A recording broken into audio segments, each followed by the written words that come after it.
I remember the night it all began, the night I stumbled upon the old house at the end of Willow Lane. It had always been a place of whispers, a decaying relic that loomed over the neighborhood like a dark cloud. They said it was haunted, that the previous owner had vanished without a trace. But curiosity got the better of me, and I decided to explore. As I stepped through the creaking front door, a chill ran down my spine. The air was thick with dust, and the faint smell of mildew hung in the air. I flicked on my flashlight, the beam cutting through the darkness, revealing peeling wallpaper and furniture draped in white sheets. It felt like stepping into a time capsule, frozen in a moment long forgotten. I wandered from room to room, each one more unsettling than the last. In the living room, I found an old piano, its keys yellowed and cracked. I pressed one down, and the sound echoed through the silence, a haunting note that seemed to awaken something in the house. I shivered, but I pressed on, drawn deeper into the shadows. Then I heard it, a soft whisper, barely audible like a breath against my ear. I froze, my heart pounding. "Get out," it seemed to say.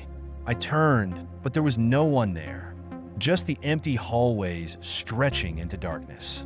I laughed nervously, convincing myself it was just my imagination. But the feeling of being watched lingered, prickling at the back of my neck. I continued upstairs, where the air grew colder. The floorboards creaked beneath my weight, each step echoing like a warning. I reached the end of the hallway and found a door slightly ajar. It beckoned me, and against my better judgment, I pushed it open. Inside was a child's room, untouched by time. Toys lay scattered across the floor, and a small bed sat in the corner, perfectly made. But it was the mirror that caught my eye.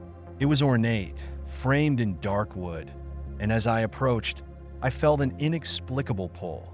I looked into it, expecting to see my reflection, but instead, I saw a girl, pale, with hollow eyes, staring back at me. Her mouth moved, but no sound came out. Panic surged through me as I realized she was trying to warn me. Suddenly, the door slammed shut behind me. I spun around, heart racing, and pounded on the door, but it wouldn't budge. The girl in the mirror began to scream, her face contorting in terror. I could feel the temperature drop, my breath visible in the air. I was trapped, and whatever was in that house didn't want me to leave. With a surge of adrenaline, I threw myself against the door, and it finally gave way. I stumbled into the hallway, the whispers growing louder, more frantic. I ran, my feet pounding against the floor, the darkness closing in around me. I could feel cold fingers brushing against my skin, urging me to stay, to join the lost souls of the house.